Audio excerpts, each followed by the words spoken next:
orang sangat menganggap remeh sound system karena mereka berpikir ya udah tinggal bunyi aja sih, tinggal colok aja gitu. Sedangkan kalau ada noise dikit pasti ditolak orang sound dulu. We're talking about kayak concert yang ribuan orang, terus estetika atau apa mungkin masih nomor kesekian. Yang pertama adalah safety. Itu yang biasanya banyak dadar-dornya ya. Sistem festival tapi yang nggak boleh telat change overnya dan nggak boleh salah colok. Bener-bener semuanya harus goes perfectly smooth. Sekarang itu banyak yang sangat memperhatikan visual. Oke, visual penting ya.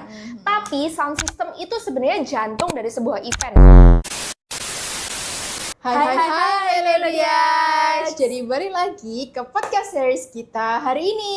Yeay. Karena kita udah lumayan lama nih ya nggak podcast ya, main kemarin sidak gitu ya di konser dan lain sebagainya. Nah hari ini kita balik lagi ke podcast, kita kembali lagi ke background ini untuk membedah secara singkat atau mungkin panjang gitu ya soal gimana sih dibalik event dari point of view project manager. Jadi hari ini kita sudah mendatangkan project manager khusus untuk corporate dan spesifiknya corporate dan juga concert, Janice. Yeay, hai semuanya. Mungkin boleh perkenalan dulu sedikit. Aku Janice dari Melodia. Aku biasanya sebagai project manager di event-event yang terutama kayak corporate dan juga konser gitu. Oke, udah? Udah. Oke, Iya. langsung aja. Kita lanjut ke pertanyaan-pertanyaan ya. Kita langsung ingin tahu apa sih yang terjadi behind the frame-nya gitu ya of project manager. Oke, Janice. Jadi sebagai project manager nih ya, terutama di Melodia Production, sebenarnya kerjaannya itu ngapain aja sih gitu? Oke, kalau membedah project manager ini sendiri ya, jadi ada beberapa step-step yang kita tuh ngerjainnya tuh dari awal ya toh, dari perencanaan sampai pelaksanaan. Nah, step awalnya nih ya, biasanya kayak kita meeting, ketemu dulu dengan klien atau IO, terus kayak ngobrolin nih mulai dari konsep, jadi from the ground up gitu ya. Jadi ini event mau dibikin seperti apa, panggung mau dibikin seperti apa, dan kita juga yang ngitung nih, maksudnya apakah possible gitu. Misalnya kalau misalnya riggingnya dibikin seperti ini, apakah possible secara kekuatan segala macam. Jadi karena segala sesuatunya kita harus perhitungkan ya sampai sedetail-detailnya. Jadi bukan yang asal ada terima gambar misalnya dari klien maunya seperti ini gitu. Tapi kan tentu aman gitu belum ya. tentu safety, betul. Karena kita kan sebagai yang punya barang juga, yang tahu kekuatan dan juga safety-nya. Karena Betul. yang paling utama dari segala sesuatunya itu pastinya safety kan ya guys ya, gitu. Kalau misalnya estetika atau apa mungkin masih nomor kesekian. Yang pertama adalah safety. Itu sih. Jadi yang pertama pastinya kita hitung secara kekuatan konstruksi, bentuk, terus abis itu juga untuk penyesuaian dengan budgetnya, of course gitu. Jadi dengan range budget tertentu nih, possible nggak sih gini suatu event tuh dibikin seperti ini gitu misalnya. Dan juga secara safety, itu poin pertama ya. Kalau sudah, pastinya nanti akan ada revisi-revisi yang seiring berjalannya waktu, ya balik lagi ke teknis gitu. Teknis dan juga budget ya pastinya. Teknisnya nih apakah dirubah seperti ini, direvisi seperti ini apakah possible, dan juga untuk range budgetnya seperti itu. Dan untuk pelaksanaan pastinya kita yang mengawasi dari loading, itu yang biasanya banyak dadar-dornya ya. Kalau kalian tahu banyak dadar-dornya. Nah, itu gimana kita cara troubleshoot. Maksudnya kalau misalnya kendala, itu pasti ada aja ya. Di setiap event tuh pasti ada aja dadar-dornya. Tapi kan bagaimana cara kita menghandle suatu kendala itu gitu. Kita sama-sama cari solusi lah ya. Gitu sih. Jadi dari awal sampai berjalannya event itu Sampai loadingan, sampai juga sampai hari H, betul, sampai after event ya.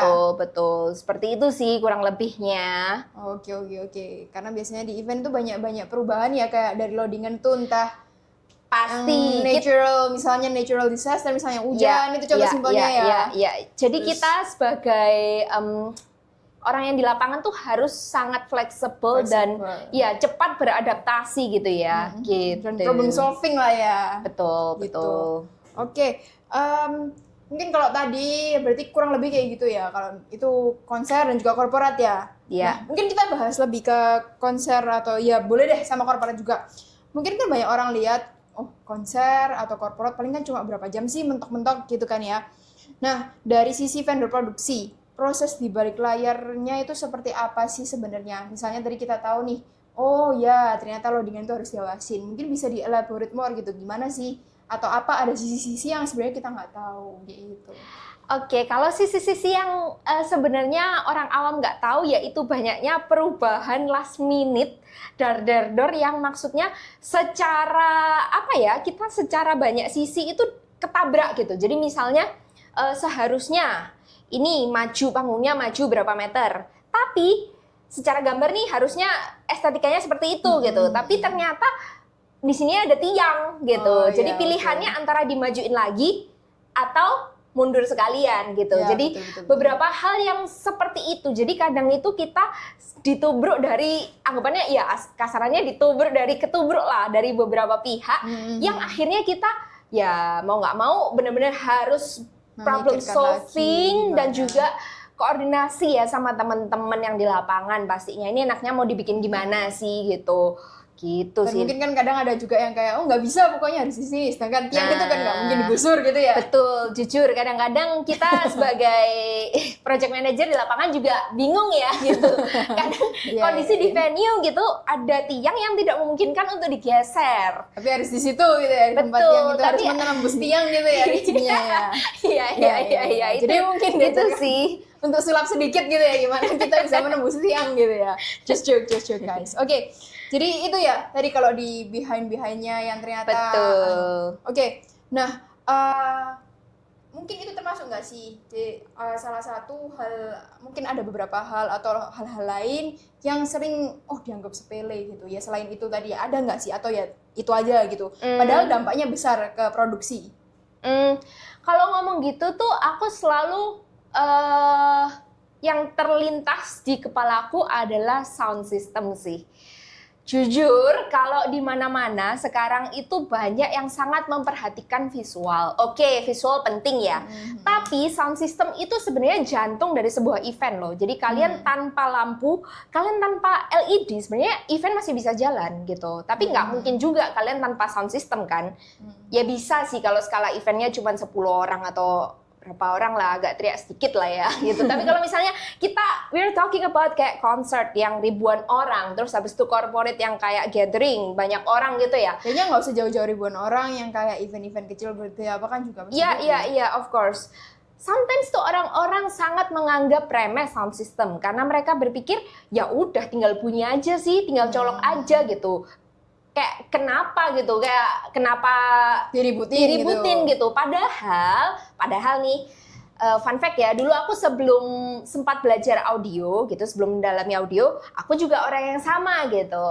Tapi semenjak belajar detail dari step-step awalnya, aku ngerti bahwa audio itu super kompleks gitu. Tidak sesimpel yang kalian tahu ya, mungkin tinggal colok bunyi gitu. Sedangkan kalau ada noise sedikit ataupun kayak apalah problem sama speakernya sedikit, pasti ditoleh orang sound dulu gitu. Kalau lampu mati masih nggak masalah ya gitu. Tapi kalau sound, aduh sudah panjang urusannya. Nah itu sih. Jadi aku selalu mengedukasi juga untuk ke klien-klien bahwa sound system itu penting. Kita nggak asal bunyi. Jadi kita sangat menitik beratkan sound system yang biasanya dianggap sepele sama orang-orang awam ya pada umumnya gitu. Karena Melodia kan sendiri juga kita distributor jual sound system. Seperti yang dibahas sudah di podcast-podcast sebelumnya ya gitu. Kita pegang beberapa brand. Jadi pastinya kita mau kasih yang terbaik gitu. Nggak asal-asalan, nggak asal colok gitu sih. Ya itu juga udah mungkin dibahas di podcast bareng Pak Aziz ya waktu itu. Sound system asal colok itu udah sempat dibahas. Mungkin kalian bisa lihat lagi gitu ya video di beberapa video sebelum ini. Betul. Oke, kalau tadi udah ngomongin kayak gitu ya.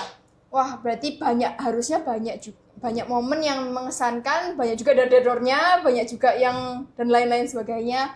Sejauh ini so far handle event gitu ya, korporat dan juga ini di Melodia. Ada nggak sih momen atau mungkin event yang paling kayak bikin deg-degan gitu? Oke, ini yang terlintas di otak ada dua sih sebenarnya. Yang setiap event tuh ada dar-darnya sendiri, tapi ini tuh yang benar-benar bikin deg-degan banget gitu. Yang pertama itu ada event-event broadcast dan juga contoh salah satunya ya yang paling recent itu yang XL Ultraverse itu kan connected ya 3 kota. Jadi mau nggak mau gimana caranya kita mengakomodir sistem festival, tapi yang nggak boleh telat change overnya dan nggak boleh salah colok. Bener-bener semuanya harus goes perfectly smooth, Zero mistake. karena hubungannya sama Jakarta sama Bali gitu. Ada artis internasionalnya juga gitu. Jadi nggak mungkin ya kalau misalnya ya itu harus zero mistake. Itu dar-darnya bener-bener dapat banget sih. Secara itu line up-nya berapa artis gitu. Kalau satu artis doang oke gitu. Tapi bersyukur, berterima kasih banget sama teman-teman tim Melodia juga yang di lapangan super gercep dan koordinasi sama IO dan teman-teman tim Showdi semuanya kemarin acaranya puji Tuhan sukses, lancar gitu. Terus yang kedua ada biasanya itu kalau deg-degannya nggak secara sistem, itu secara waktu timeline loading biasanya. Ini yang balik lagi ke pertanyaan sebelumnya ini menyambung juga ya. Yang sering dianggap sepele sama orang itu timeline loading ya. Jadi kita mau bikin stage yang bagaimana rupanya, tapi kalau misalnya loadingnya cuma mepet kan nggak bisa gitu, betul. Pastinya juga nggak maksimal lah ya. Maksimal. Mungkin kalau bisa, cuma ya bisanya bisa berdiri tapi ya kurang gitu. maksimal gitu. Nah kan sayang. Nah aku ada pernah handle event waktu itu acaranya adalah pagi nih, jam 6 pagi harus ready. Sedangkan malamnya tuh venue-nya masih dipakai Royal Wedding. Itu super deg-degan banget sampai si klien ini minta spek itu yang bener-bener kayak wow banget gitu. Tapi ya kita sebenarnya seneng sih ya, we are happy untuk accommodate itu gitu. Tapi secara timeline ini nggak possible, bener-bener nggak possible. Akhirnya kita suggest untuk down spec sedikit lah, tapi sedikitnya pun ya masih lumayan gede guys. Skala untuk 3.000 orang segituan. Ya, jadi itu bener-bener dar-dar-dor karena secara kita iniin secara general aja ya, loading out itu kalau acara jam 10, jam 11 malam kan subuh ya. Sedangkan ini jam 6 pagi harus sudah ready gitu. Tapi puji Tuhannya gitu, lagi-lagi dengan koordinasi dengan tim-tim yang di lapangan gitu, akhirnya kita berhasil, sukses. Dan yang pastinya sih klien happy, semuanya happy, ya kita semua happy. Gitu. Oke. Ya berarti ternyata banyak ya hal-hal yang kayak di luar prediksi, terus juga harus jadi fleksibel. Karena kita harus fleksibel, mungkin yang menyangkut ya lain pun harus fleksibel juga gitu ya. Betul. Contohnya tadi down spec, karena kan itu ya event di luar kemauan kita semua ya. Betul. Iya. Mungkin kalau tadi udah ngomongin gitu ya, tadi sempat juga nyinggung budget. Ada nggak sih, Cie, apa satu hal yang bikin biaya produksi event itu terlihat mahal, padahal sebenarnya itu kebutuhan? Oke. Yang pertama itu yang biasa sering dianggap mahal itu tadi sound system. Halah, cuman segitu doang, kan asal bunyi, aku nggak butuh yang gimana-gimana. Pokoknya asal bunyi aja, kenapa mahal banget gitu biasanya. Nah itu kan gimana ya ngomongnya ya, kan balik lagi tadi nggak sesimpel itu, dan kita distributor, kita pasti menjaga kualitas gitu. Karena juga ingin outputnya the best lah ya. Outputnya the best, benar. Yang kedua sih paling yang biasanya ini untuk listrik ya, genset. Betul. Biasanya orang-orang menyepelekan, kadang genset tidak dari kita ya kan, dari klien, tapi mereka memilih genset yang kualitasnya mungkin kurang gitu loh, kurang stabil, groundnya nggak stabil, terus maintenance-nya kurang, tapi dengan embel-embel harga lebih murah gitu, lebih murahnya ya beda sedikit lah gitu, cuman itu ngefek gitu, nanti bisa sound systemnya noise, terus lightingnya ngedrip bahasanya kayak gitu-gitu, itu sih yang perlu diperhatikan ya. Iya, jadi nanti kalau kayak gitu nanti yang ditoleh kan kembali ya. Balik lagi. Iya. Jadi hal-hal seperti itu yang perlu diperhatikan ya. Padahal mungkin kayak orang awam kelihatannya cuma listrik gitu ya. Betul. Tapi kan itu juga kalau nggak ada listrik nggak nyala gitu ya. Lebih tepatnya orang-orang biasanya halah sama-sama genset gitu.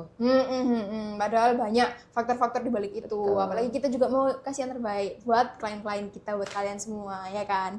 Nah oke. Mungkin terakhir nih Cicelis, mungkin kan juga banyak yang nonton ini, mungkin yang mau karena pengen tahu nih, oh dunia event kayak gini, terus habis gitu pengen terjun ke dunia event, ada nggak sih satu dua patah kata gitu kayak yang ingin disampaikan? Apa ya, lebih ke tahan banting ya, semangat harus tahan banting, Karena dunia event tidak seindah yang kalian lihat, oh hasilnya. Memang kalau kalian lihat hasilnya, wah bangga nih, bagus stage-nya, acara berjalan dengan baik, kayak gitu. Tapi di baliknya pasti ada apa ya, anggapannya berdarah-darahnya gitu loh. Ya, Itu yang itu.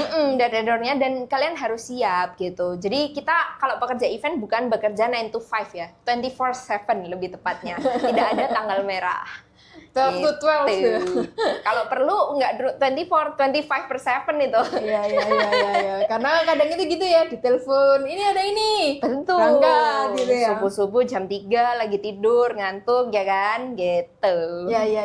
Ternyata banyak banget ya dor-dornya terutama sebagai project manager gitu ya. Mungkin kemarin kan kita lihat dari point of view sound engineer itu kayak gimana, tapi ternyata dari project manager pun banyak hal-hal yang wah ternyata ini kayak gini ya, ternyata ini kayak gini ya. Jadi kita juga bisa sama-sama tahu, oh ternyata kayak gini, kita juga harus ngertiin gitu ya.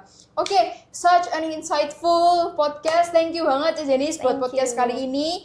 Kita have fun banget untuk ngomong-ngomong. Mungkin nanti kita bisa ngobrol lebih lanjut di episode selanjutnya.